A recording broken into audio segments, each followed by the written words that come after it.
Baik, Assalamualaikum warahmatullahi wabarakatuh. Kali ini saya mencoba sebuah presentasi dari hasil rangkuman mata kuliah yang saya ajarkan, yaitu mata kuliah metode penelitian.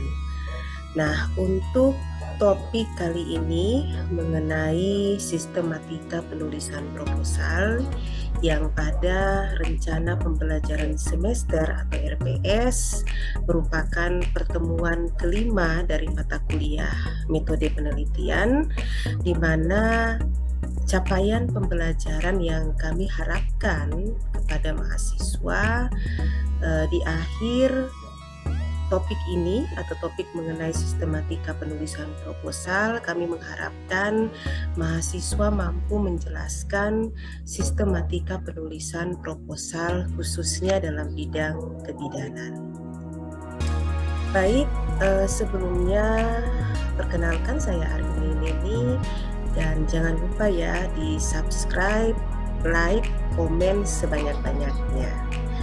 Oke, baik, untuk topik sistematika penulisan proposal ini kita awali dari beberapa subtopik yang nantinya akan saya coba untuk menjelaskan.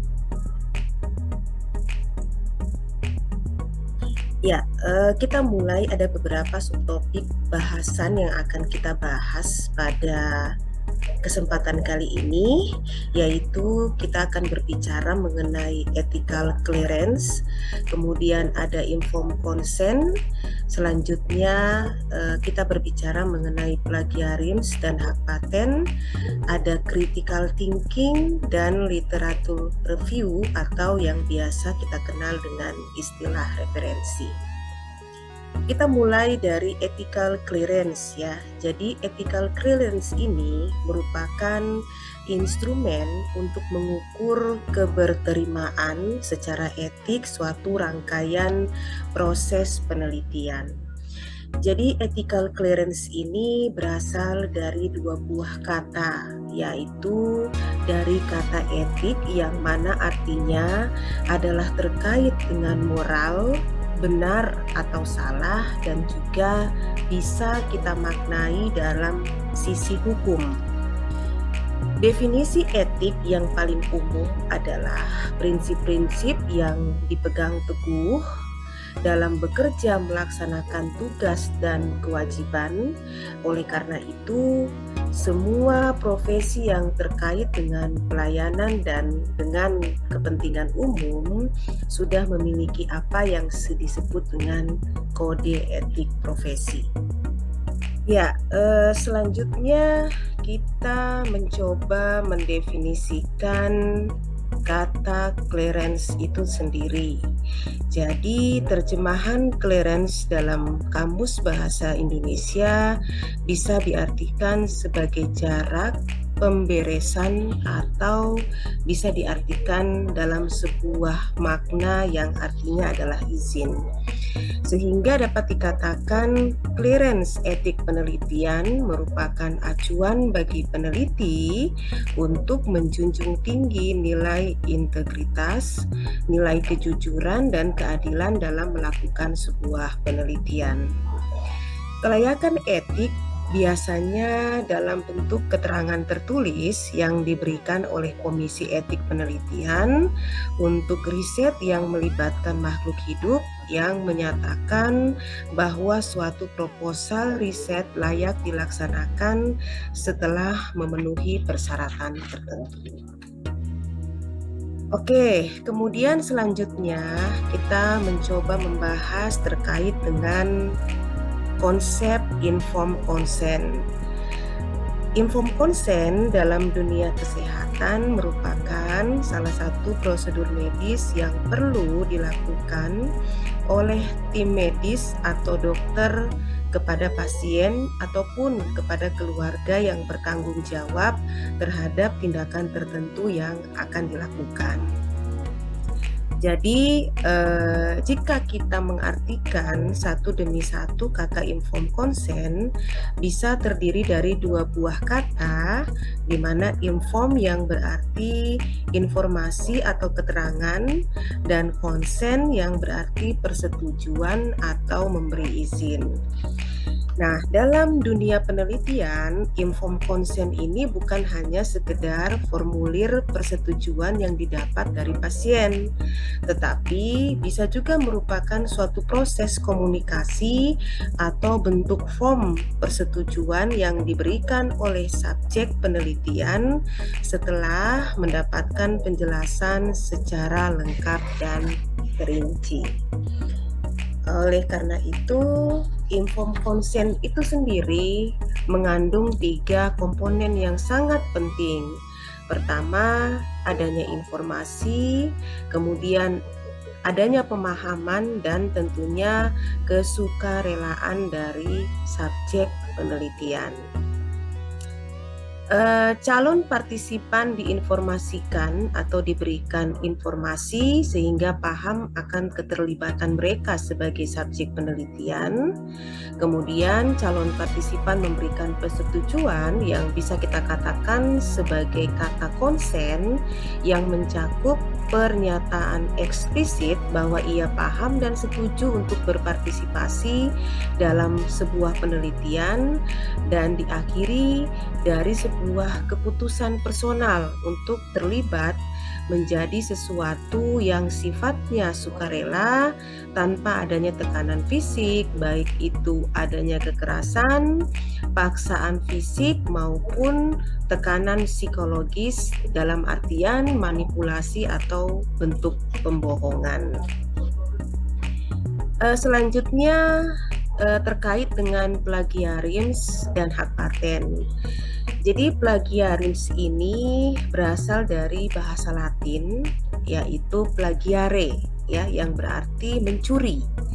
Beberapa sumber mengartikan bahwa plagiarisme sebagai tindakan menciplak ide, gagasan, atau karya orang lain untuk diakui sebagai karya sendiri, atau menggunakan karya orang lain tanpa menyebutkan sumbernya sehingga menimbulkan asumsi yang salah atau keliru mengenai asal muasal dari suatu ide, gagasan, atau karya tersebut. Sedangkan hak paten atau hak cipta menurut pasal 1 ayat 1 Undang-Undang Nomor 19 Tahun 2002 tentang hak cipta itu bisa didefinisikan sebagai hak eksklusif bagi pencipta atau penerima hak untuk mengumumkan dan atau memperbanyak ciptaannya atau memberikan izin untuk itu dengan tidak mengurangi pembatasan-pembatasan menurut peraturan perundang-undangan yang berlaku. Hak cipta itu sendiri adalah bagian dari hak atas kekayaan intelektual. Jadi termasuk di dalam haki atau hak cipta sendiri itu, hak cipta itu sendiri dapat berupa hak cipta dapat berupa hak paten, berupa merek, rahasia dagang, waralaba, lisensi, dan bisa juga berupa royalti, ya. Kemudian secara tradisional sebenarnya hak cipta itu telah diterapkan ke dalam buku-buku, ya. Tetapi sekarang hak cipta telah meluas dan mencakup beberapa hak cipta dalam bentuk sebuah karya sastra, drama, bisa dalam karya musik dan artistik, termasuk rekaman suara, film, televisi, dan bahkan program komputer. Jadi hak cipta ini bagi kebanyakan karya cipta berlaku untuk selama hidup, ya. Jadi selama hidup sebagai pencipta dan 50 tahun setelah meninggalnya si pencipta. Next, selanjutnya kita berbicara terkait dengan mengenai critical thinking, ya. Jadi critical thinking ini adalah sebuah kemampuan untuk bisa berpikir lebih jernih dan lebih rasional terhadap apa yang harus dilakukan maupun terhadap apa yang harus dipercaya. Jadi seseorang itu dikatakan memiliki keterampilan critical thinking apabila dia dapat melakukan hal-hal sebagai berikut. Yang pertama, seseorang akan memahami hubungan logika antara memahami bagaimana hubungan logika dan gagasan. Kemudian seseorang itu dapat mengidentifikasi, membangun dan mengevaluasi sebuah argumen. Selanjutnya, seseorang itu dapat mendeteksi ketidakkonsistenan dan kesalahan umum dalam berpikir atau bernalar. Kemudian dia dapat menyelesaikan masalah secara sistematis, mengidentifikasi relevansi dan pentingnya sebuah ide atau gagasan. Kemudian seseorang dapat merenungkan sebuah pembenaran, keyakinan, dan nilai-nilai dalam diri orang tersebut. Terakhir, mengenai literatur review atau referensi. Jadi literatur review atau referensi itu adalah sebuah metode yang sistematis, eksplisit, atau bisa kita katakan tidak berbelit-belit, ya.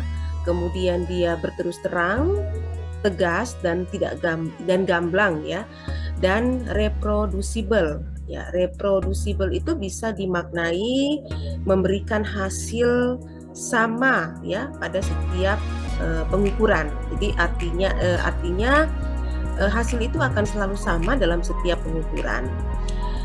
Jadi sebuah referensi itu untuk melakukan identifikasi, mengevaluasi, dan sintesis terhadap karya-karya hasil penelitian ataupun hasil pemikiran yang sudah dihasilkan oleh para peneliti dan praktisi sebelumnya.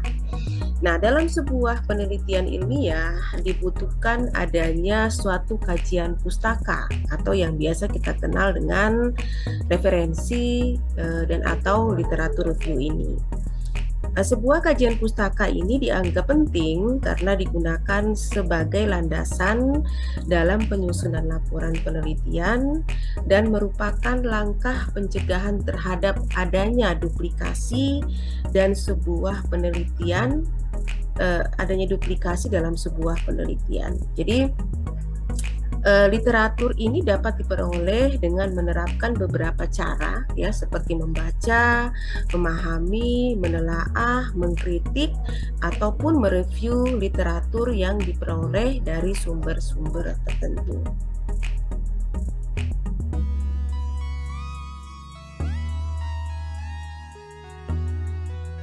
Oke, baik. Berikut ini adalah contoh yang umum dari sebuah outline proposal penelitian. Jadi diawali dari judul penelitian, kemudian ada pendahuluan, latar belakang, masalah, tujuan, meliputi umum dan khusus, masalah penelitian, kemudian tinjauan pustaka, metode penelitian. Biasanya terdiri dari adanya desain penelitian, waktu dan tempat penelitian, populasi sampel, variabel penelitian, definisi operasional, ya, kemudian ada teknik pengumpulan data, analisa data, etika penelitian, dan jadwal penelitian.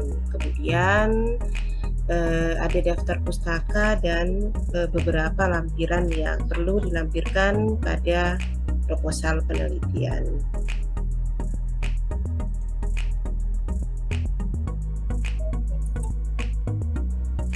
Oke, baik, kita masuk pada judul penelitian dalam outline proposal penelitian tadi ya. Judul penelitian dulu ya. Jadi sebuah judul itu harus menunjukkan hubungan fungsional dan dengan jelas menunjukkan variabel independen dan dependen ya. Jadi variabel independen ini bisa kita katakan sebagai variabel bebas atau variabel yang mempengaruhi atau yang menjadi sebab perubahan atau timbulnya variabel dependen ya, atau variabel terikat ya sebagai variabel dependen. Jadi artinya sebuah judul itu harus tergambar singkat dan jelas menunjukkan dua buah variabel tersebut. Nah, sebuah judul itu juga harus menarik dan informatif. Artinya apabila seseorang membaca proposal Anda, maka ia akan menjadi tertarik atau terpengaruh. Kemudian selanjutnya kita masuk pada bab 1 atau pendahuluan ya. Jadi pendahuluan itu pada umumnya memuat elemen-elemen sebagai berikut ya. Yang pertama adanya masalah penelitian, kemudian adanya pertanyaan penelitian, kemudian rasionalitas dari masalah itu sendiri, adanya isu utama, adanya variabel independen dan variabel dependen, kemudian adanya hipotesis atau teori, selanjutnya adanya batasan dan fokus serta definisi atau kunci konsep ya. Ya, baik, kita masuk pada poin yang pertama ya, terkait masalah penelitian ya. Jadi masalah penelitian itu pada umumnya adalah pernyataan masalah penelitian itu seringkali dikaitkan sebagai sebuah tujuan penelitian.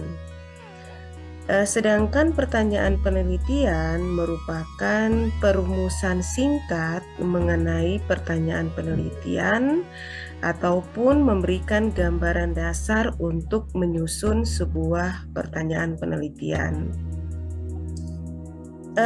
Sedangkan rasional itu dapat diartikan sebagai mengapa masalah ini penting untuk dikerjakan, kondisi faktual tentang keadaan yang benar-benar terjadi bisa berupa masalah sehingga menjadi dasar dibuatnya suatu penelitian ataupun kegiatan. Isu utama. Nah, menurut Kamus Besar Bahasa Indonesia, isu itu adalah masalah yang dikedepankan untuk ditanggapi. Isu utama dan submasalah itu harus disebutkan dalam pendahuluan ya. Kemudian variabel independen dan dependen ya. Jadi kedua variabel ini mengidentifikasi apa yang menjadi sebab atau sebagai variabel independen atau bebas dan apa akibatnya atau variabel terikat ya. Kemudian hipotesis atau teori. Nah, jadi hipotesis ini adalah sebuah jawaban yang masih bersifat sementara terhadap suatu masalah yang sifatnya itu masih praduga, sebab masih harus dibuktikan terlebih dahulu. Dan dalam sebuah pendahuluan, salah satu elemen yang harus termuat adalah hipotesis atau teori. Kemudian selanjutnya ada batasan dan fokus ya. Bagian awal latar belakang merupakan gambaran umum tentang masalah yang akan diangkat. Dengan model piramid terbalik, biasanya kita membuat sebuah gambaran umum tentang masalah yang dimulai dari hal global sampai mengerucut fokus pada masalah inti atau objek serta ruang lingkup yang akan kita teliti. Nah, kemudian definisi atau kunci konsep itu bersifat opsional ya. Kunci konsep mendefinisikan komponen yang harus dipelajari, diimport ataupun kita program atau di program ya. Oke, nah ini selanjutnya beberapa trik ya dalam menyusun pendahuluan. Ada beberapa kunci dalam menyusun sebuah pendahuluan. Yang pertama, kita harus mengetahui apa masalahnya. Nah, kata tanya pertama yang berisi pertanyaan mengenai permasalahan atau hal yang terjadi pada suatu peristiwa. Unsur what ini akan mendorong penulis untuk mengumpulkan banyak fakta peristiwa. Kemudian mengapa masalah tersebut penting ya? Why atau mengapa adalah informasi yang mengenai alasan, latar belakang atau sebab musabab peristiwa yang diberitakan itu terjadi.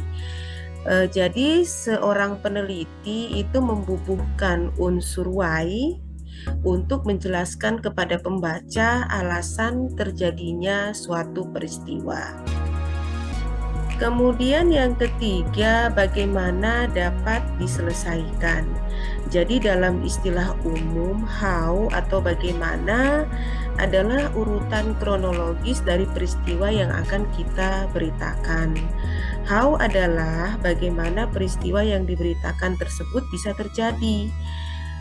Jadi peneliti itu diminta untuk menjabarkan bagaimana proses terjadinya peristiwa tersebut, serta dapat mendukung pernyataan atas unsur mengapa tadi yang telah dijabarkan sebelumnya.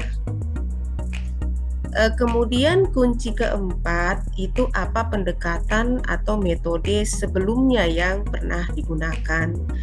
Jadi metode sebelumnya untuk membenarkan keakuratan sebuah penelitian yang dilakukan. Apakah dapat menggunakan metode yang sama ataupun metode yang berbeda. Kemudian kunci kelima, apa pendekatan atau metode yang Anda gunakan saat ini? Sejalan dengan metode sebelumnya untuk melihat apakah masalah yang Anda teliti memerlukan metode yang sama dengan uji sebelumnya atau diperlukan sebuah metode yang baru.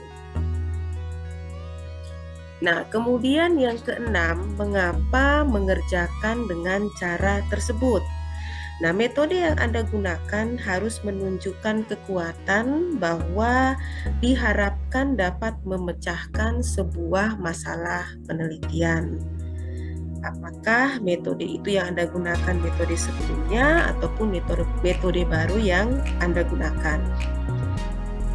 Kemudian yang ketujuh, mengapa cara tersebut lebih baik ya. Jadi untuk menunjukkan metode tersebut lebih baik tentunya memerlukan sebuah pembuktian. Pembuktian yang paling nyata adalah berdasarkan hasil riset-riset sebelumnya yang telah ada. Jika metode tersebut adalah hal baru, tentunya perlu ditunjang oleh penguatan dari teori-teori yang terupdate ya. Kemudian kedelapan, apakah cara tersebut merupakan sebuah pendekatan baru? Jika metode merupakan sebuah pendekatan yang telah lama digunakan, tentunya tidak sulit untuk menjabarkan, oleh karena telah ada pembahasan-pembahasan sebelumnya.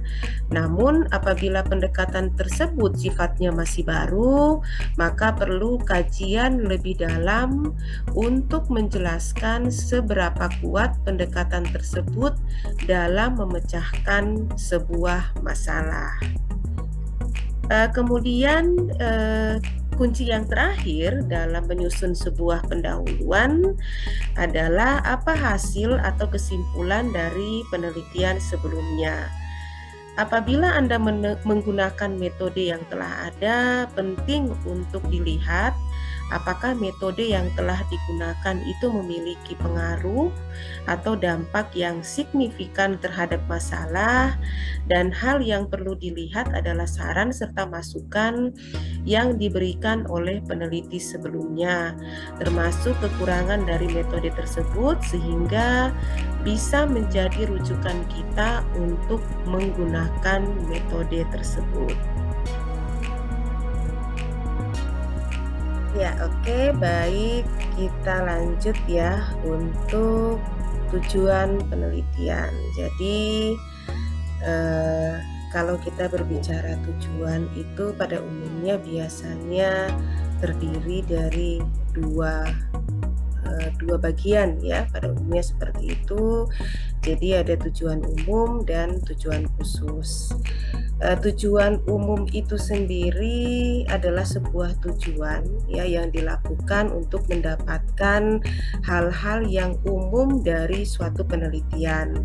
Jadi secara umum itu agar dapat ditemukan, dikembangkan dan atau dibuktikan ya.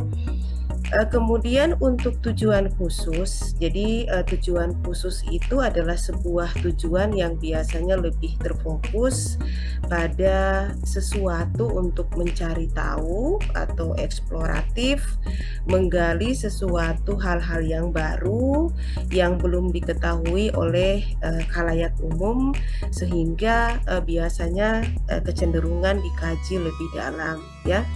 Jadi tujuan khusus itu lebih kepada menggali hal-hal yang sedang diteliti, kemudian mengembangkan sesuatu hal, keinginan, dan memperkuat teori secara khusus yang tidak tertuju atau tidak ada pada hal-hal yang sifatnya umum. Ya, oke, selanjutnya kita berbicara mengenai tinjauan pustaka ya.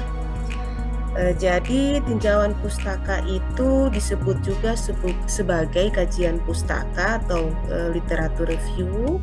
Itu adalah sebuah aktivitas untuk meninjau atau mengkaji kembali berbagai literatur yang telah dipublikasikan oleh akademisi atau peneliti lain sebelumnya terkait topik yang akan diteliti.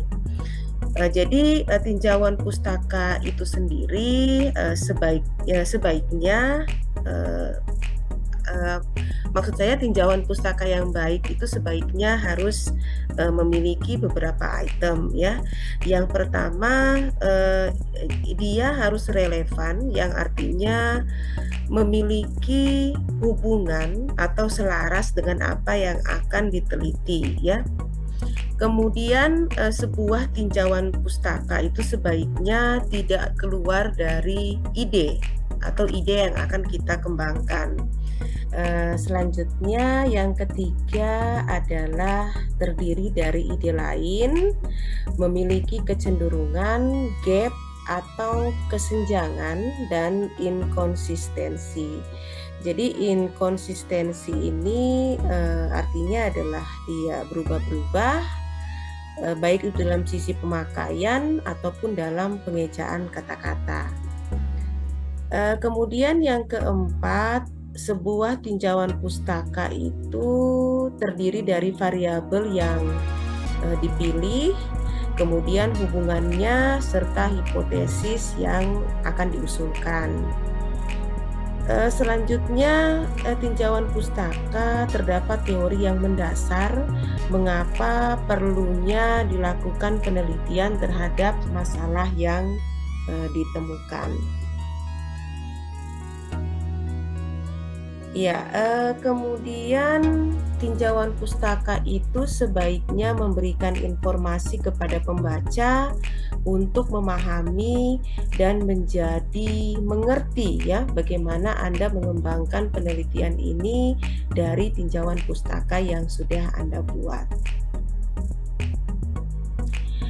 Ya, oke, selanjutnya kita berbicara mengenai metode penelitian. Jadi metode penelitian ini pada dasarnya merupakan cara ilmiah untuk mendapatkan data dengan tujuan dan kegunaan tertentu. Jadi berdasarkan hal tersebut terdapat 4 kata kunci yang perlu diperhatikan, yaitu cara ilmiah, data, tujuan, dan kegunaan. Metode penelitian atau metode riset ya adalah pendekatan yang digunakan dalam sebuah penelitian. Olehnya, dalam menentukan metode yang akan digunakan, beberapa hal yang perlu diperhatikan.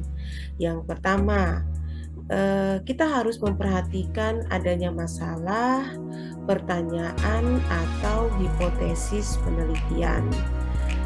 Kemudian selanjutnya kekuatan dan kelemahan dari desain alternatif, serta kemungkinan dapat dilaksanakan atau resource atas sumber daya, waktu, dan etika penelitian.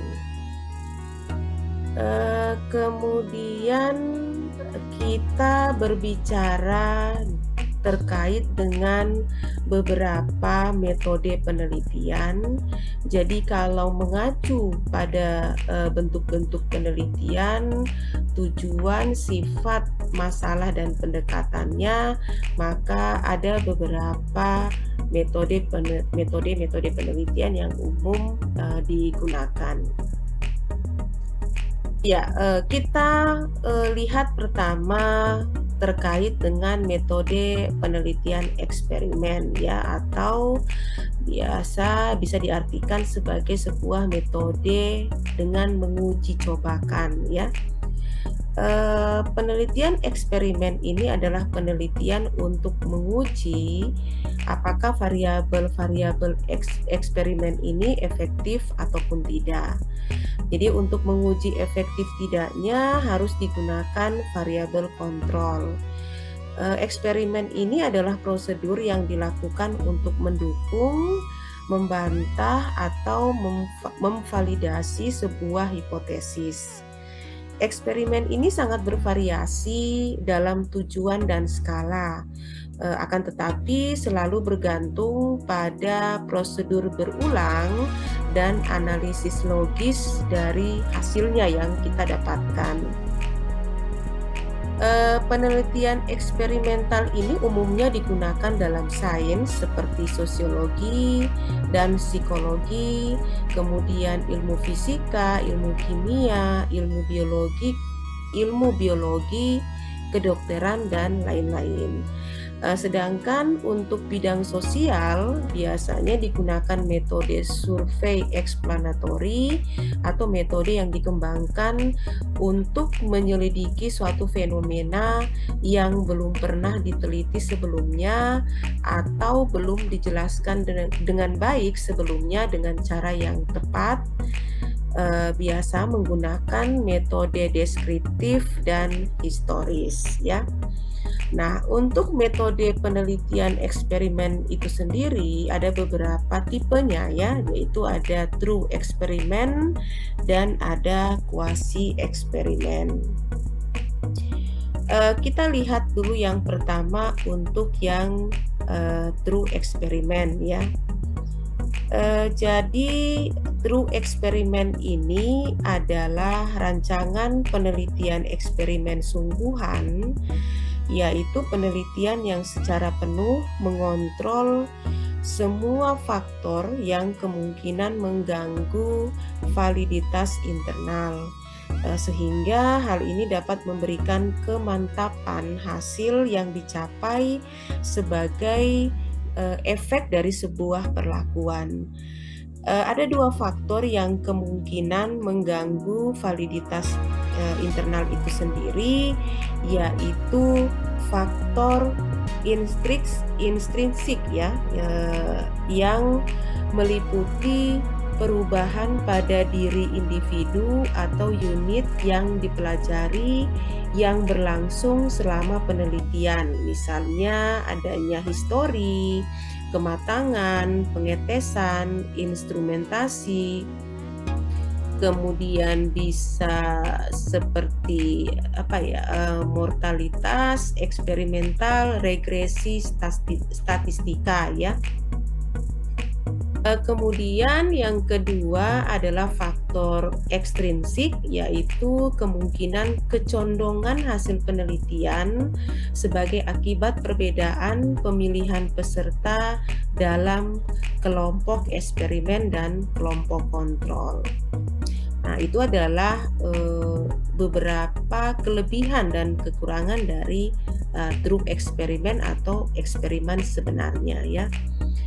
Kemudian kuasi eksperimen. Nah, kuasi eksperimen ini adalah metode percobaan semu ya, atau bisa dikatakan sebagai percobaan semu adalah penelitian yang menyerupai penelitian eksperimental tetapi bukan penelitian eksperimental yang sesungguhnya. Jadi makanya dia berbeda dengan true tadi ya. Jadi kalau true itu biasa dikatakan penelitian yang sesungguhnya, sedangkan kuasi ini lebih cenderung kepada eksperimen semu. Kuasi eksperimen ini merupakan metode membandingkan kelompok yang mendapat intervensi tertentu dengan kelompok lain yang memiliki karakteristik serupa tetapi tidak menerima intervensi. Nah, metode ini memiliki variabel kontrol tetapi tidak digunakan sepenuhnya untuk mengontrol variabel luar yang mempengaruhi pelaksanaan eksperimen itu sendiri. Ya, kemudian selanjutnya ada penelitian survei ya. Jadi metode penelitian survei ini digunakan untuk mendapatkan data yang terjadi di masa lalu dan masa kini ya. Jadi biasanya pertanyaan penelitiannya dapat berupa bentuk how, where, how many, how much ya.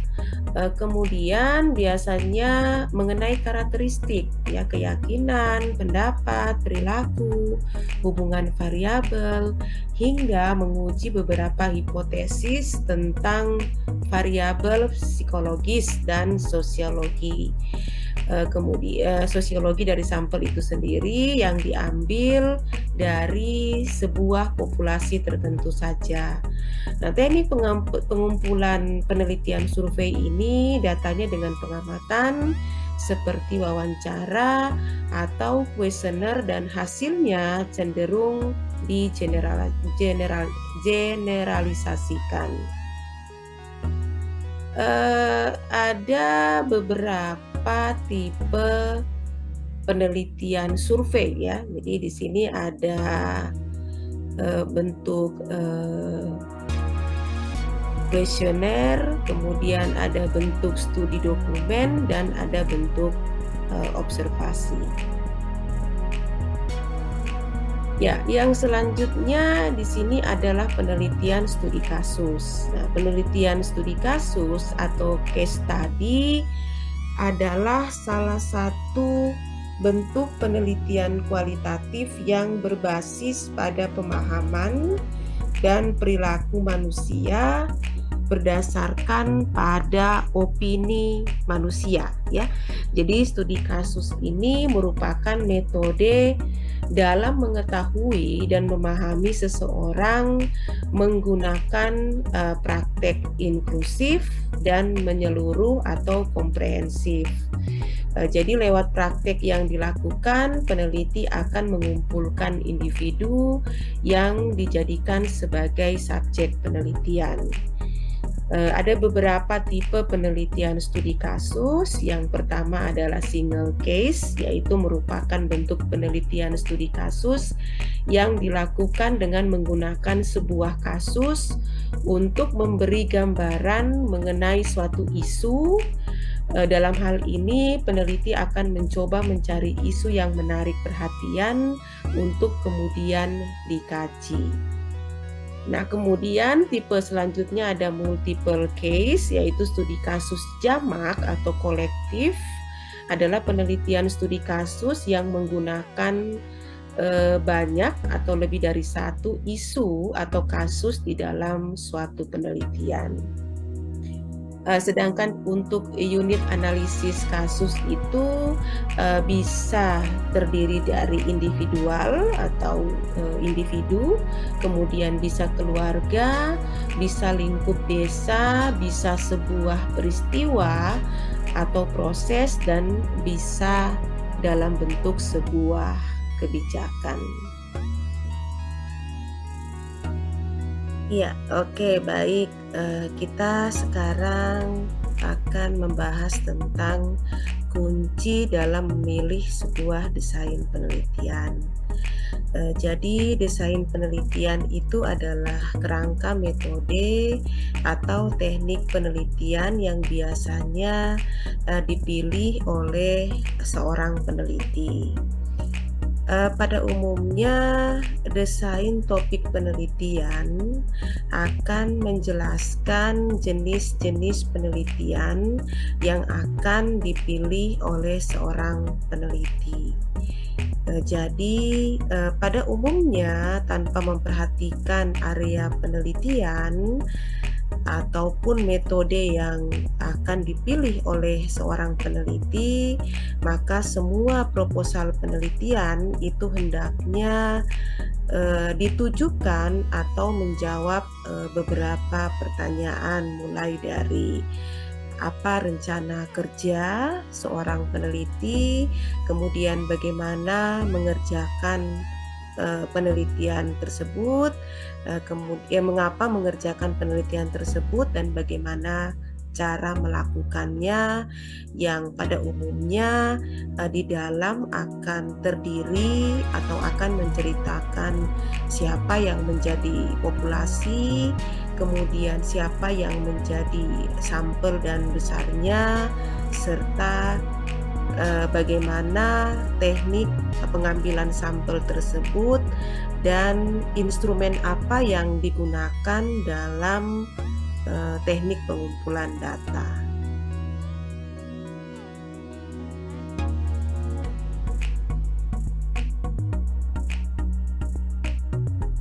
Iya, selanjutnya untuk kunci memilih desain penelitian, jadi secara jelas mengidentifikasi dan menyebutkan desain penelitian dengan menggunakan beberapa istilah standar.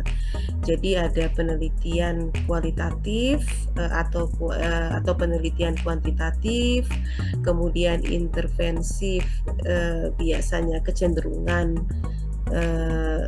terkait dengan penelitian deskriptif, kemudian ada penelitian jenis cross-seksional, yaitu data diobservasi, diukur, dan dikumpulkan pada waktu yang bersamaan atau sekali waktu. Kemudian ada prospektif, longitudinal, dan kohort. Data dikumpulkan di masa depan dari kelompok yang disebut kohort. Kemudian retrospektif, biasanya dengan desain case control, data dikumpulkan dari waktu yang lalu. Kemudian tadi yang sudah kita bahas sebelumnya, ada true eksperimen dan quasi eksperimen. Ya, kemudian selanjutnya masih dalam memilih sebuah kunci memilih sebuah desain penelitian. Yang pertama, harus menetapkan elemen-elemen utama dalam desain penelitian. Yang pertama, ada variabel dan ada instrumen. Jadi variabel itu adalah setiap karakteristik, jumlah atau kuantitas yang dapat diukur ataupun dapat dihitung. Sedangkan instrumen adalah bisa kita artikan sebagai sebuah alat ukur atau alat bantu untuk mengumpulkan data atau mengumpulkan sebuah informasi. Subjek adalah dapat berupa sampel, jumlah sampel, prosedur, dan pemilihan sampel. Kemudian ada waktu percobaan atau intervensi, Selanjutnya, apakah dia menggunakan diagram atau tabel-tabel tertentu. Kemudian dia harus konsisten dengan tujuan hipotesis. Kemudian dalam pemilihan desain yang tepat, yang pertama, pilihan yang tepat itu artinya adalah untuk menjawab pertanyaan. Kemudian pilihan desain yang tepat itu pertama dia harus meminimalkan bias atau harus sedikit terjadi kesalahan atau simpangan. Kemudian dia harus memiliki kecermatan atau ketelitian, dapat dilaksanakan dan memiliki kode etik penelitian. Nah, ini adalah beberapa contoh memilih desain penelitian. Ini adalah sebuah tujuan penelitian. Ya, ini adalah sebuah contoh ya. Untuk menentukan pengaruh fisiologik, psikologik, dan pola hidup pada wanita setelah persalinan SC tak terencana pada minggu kedua dan ke-8.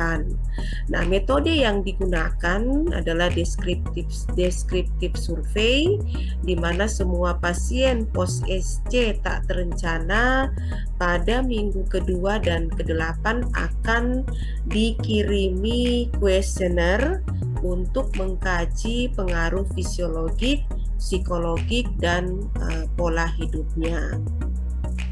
Kemudian contoh selanjutnya, pasien yang bertempat tinggal di pedesaan.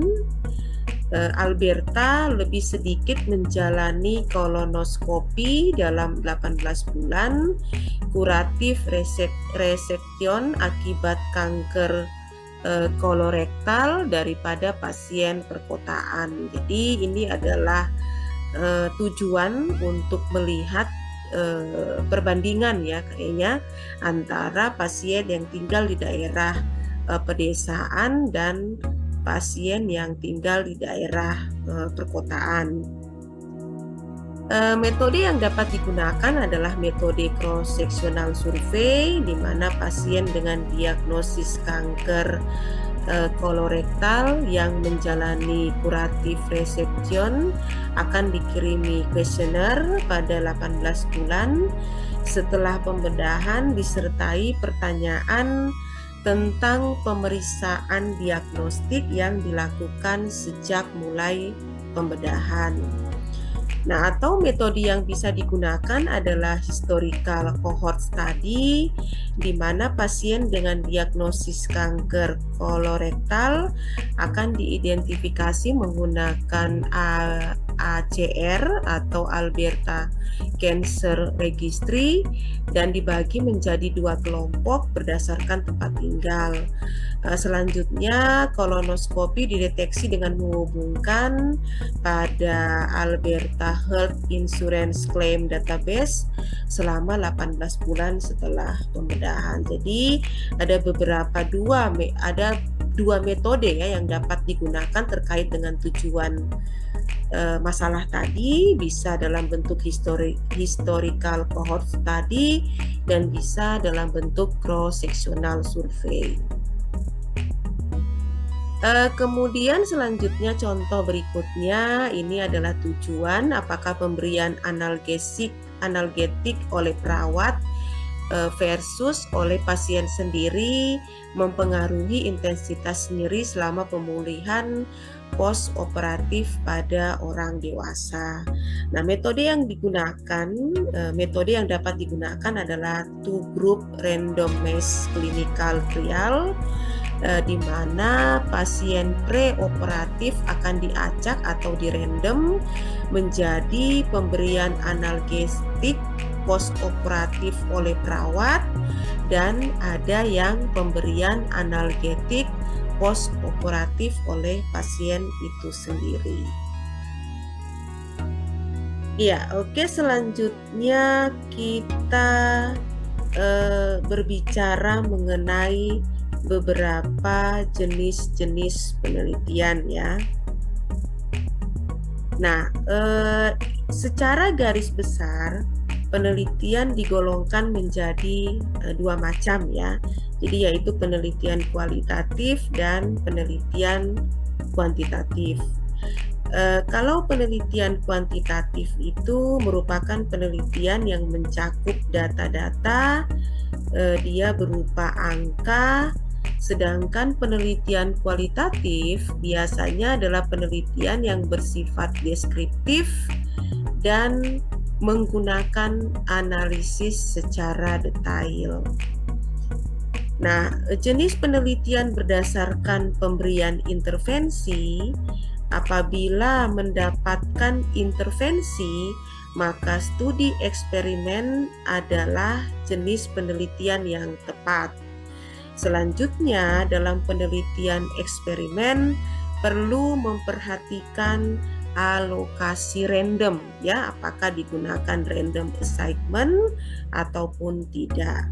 Nah, apabila dia menggunakan random, maka yang digunakan adalah randomis atau true experiment, di mana merupakan teknik pengambilan sampel yang didasarkan atau probabilitasnya bahwa setiap unit sampel memiliki kesempatan yang sama untuk terpilih sebagai sampel.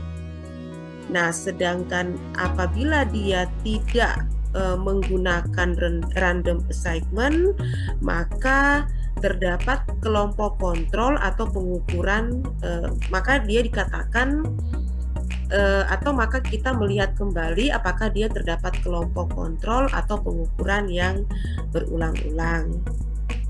Nah, apabila dia terdapat kelompok kontrol atau pengukuran berulang-ulang, maka penelitian yang tepat adalah kuasi eksperimen. Sedangkan apabila tidak, maka pilihan yang tepat adalah non eksperimen.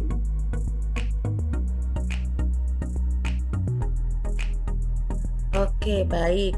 Kita lanjut ya, masih terkait dengan jenis penelitian. Ya, yang selanjutnya ada jenis penelitian observational study atau no control over exposure. Jadi studi observasional itu adalah desain studi analitik di mana peneliti mengamati dan menganalisis efek dari suatu variabel independen atau biasa dikatakan sebagai paparan terhadap suatu variabel dependen atau biasa kita katakan sebagai penyakit atau hubungan antara dua variabel tersebut tanpa dengan sengaja memberikan paparan atau perlakuan dan atau intervensi. Nah, untuk studi observasional ini kita lihat turunannya, dia ada yang komparatif dan ada yang no komparatif ya. Nah, kita lihat dulu apabila dia termasuk atau komparatif atau terdapat kelompok pembanding, maka studi analitik adalah desain yang tepat. Contoh dari studi analitik ini bisa cross sectional, phase control ataupun cohort ya. Nah, kita bahas satu-satu terkait dari beberapa jenis studi analitik tersebut. Pertama adalah studi cohort atau prospektif tadi, di mana peneliti mulai dari menentukan status paparan sekarang menuju masa yang akan datang. Makanya kohort ini bisa dikatakan atau diistilahkan dengan studi prospektif ya. Kemudian studi case control atau retrospektif atau biasa kita kenal itu cenderung dia melihat ke belakang ya. Jadi di sini peneliti mulai dari menentukan status penyakit, menuju ke sekarang. Jadi masa lampau menuju sekarang ya. Kemudian selanjutnya ada cross sectional atau biasa dikenal dengan istilah studi potong lintang atau cross sectional, di mana peneliti itu mengukur status paparan dan penyakit itu pada saat atau waktu yang bersamaan. Kemudian kita lihat yang no komparatif, atau jika kita tidak mendapatkan kelompok pembanding, maka studi yang tepat digunakan adalah deskriptif, di mana contoh-contoh dari penelitian deskriptif itu bisa berupa case review, surveillance, dan bisa dalam bentuk penelitian survei.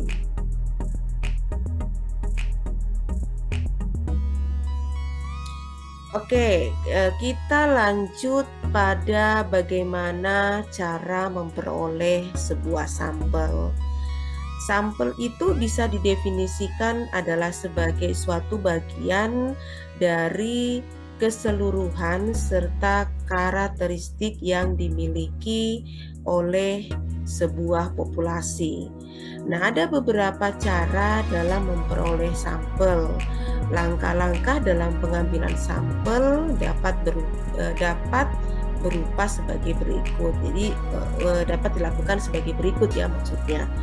Yang pertama, menentukan jenis sampel atau probability sampling ataupun non-probability sampling.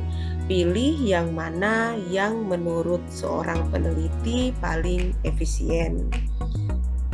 Kemudian menentukan cara penarikan sampel. Hal ini untuk menghindari sampel yang bias atau meminimalkan terjadinya simpangan atau kesalahan. Kemudian selanjutnya mempertegas hal-hal yang harus diselidiki dan menyusun formulir wawancara apabila kita akan melakukan pengumpulan data dengan menggunakan instrumen wawancara atau kuesioner.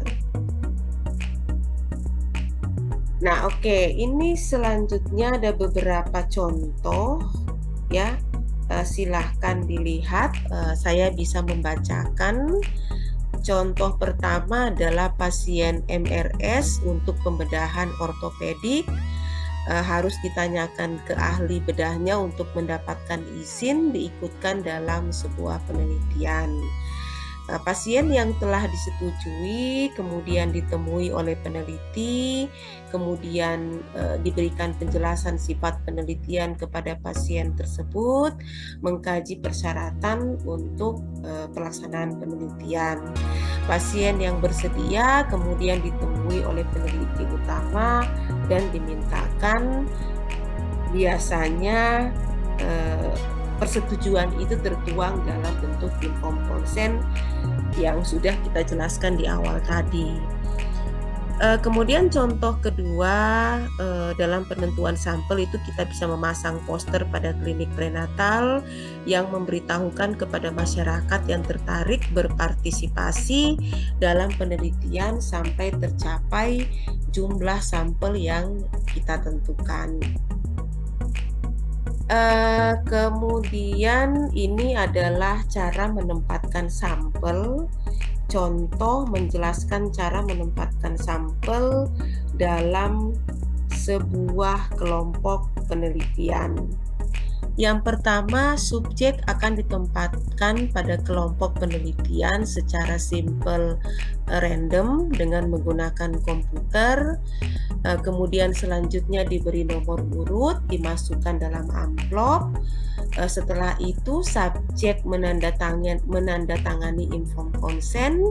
Berikutnya amplop akan dibuka, kemudian untuk menentukan perlakuan mana yang akan diterima. Jadi ini adalah beberapa contoh setelah kita menentukan besar sampel, bagaimana cara kita menggunakan teknik sampel dalam mencari sampel dari besaran yang sudah ditentukan. Nah, ini kemudian selanjutnya ada cara-cara pengumpulan data. Kita lihat dari metode dan instrumennya, di mana apabila dia metode tertulis, kita dapat menggunakan soal tes. Kemudian metode lisan, kita dapat membuat sebuah rambu-rambu pertanyaan. Kemudian apabila kita menggunakan metode dalam sebuah angket, kita dapat membuat instrumen dalam bentuk angket atau skala bertingkat. Apabila metodenya adalah dalam bentuk wawancara, berarti kita perlu menyiapkan pedoman wawancara. Apabila metodenya itu adalah dalam bentuk pengamatan, kita dapat menyiapkan instrumen dalam bentuk checklist. Selanjutnya, apabila metodenya adalah dalam bentuk dokumentasi, kita dapat menggunakan kerangka, sistematika data atau hasil analisis. Dan apabila metodenya dalam bentuk inventory, kita dapat menggunakan instrumen inventory atau angket dengan alasan sistematis. Nah, ini adalah outline hasil penelitian. Tadi di awal sudah dipaparkan outline untuk proposal penelitian, di mana yang tulisan merah ini adalah ketambahan tadi yang tidak terdapat pada outline proposal. Yang pertama adalah abstrak. Kemudian bab 1 itu masih sama, ada pendahuluan meliputi latar belakang, masalah, tujuan, dan manfaat. Kemudian bab 2 ada tinjauan pustaka. Bab 3 ada metode penelitian. Pada umumnya terdiri dari desain penelitian, waktu dan tempat penelitian, populasi dan sampel, variabel penelitian, definisi operasional, teknik pengumpulan data, analisa data, etika penelitian, dan jadwal penelitian. Kemudian bab 4 itu ada hasil dan pembahasan, bab 5 itu ada kesimpulan dan saran, serta daftar pustaka, dan tentunya ada lampiran-lampiran. Pada umumnya outline hasil penelitian biasanya menyesuaikan dari pedoman yang berlaku di institusi masing-masing. Demikian paparan dari rangkuman mata kuliah yang dapat saya paparkan. Sekali lagi terima kasih untuk semua yang sudah menyimak. Semoga apa yang saya paparkan dapat menjadi sebuah pembelajaran dan pengetahuan, dan tentunya saya berharap adanya masukan, dan apabila ada pertanyaan silahkan monggo dapat dikirimkan pada email saya atau dapat ditanyakan pada nomor WhatsApp saya. Demikian, terima kasih. Wassalamualaikum warahmatullahi wabarakatuh. Selamat pagi, jangan lupa di subscribe, komen, dan like ya. Dadah.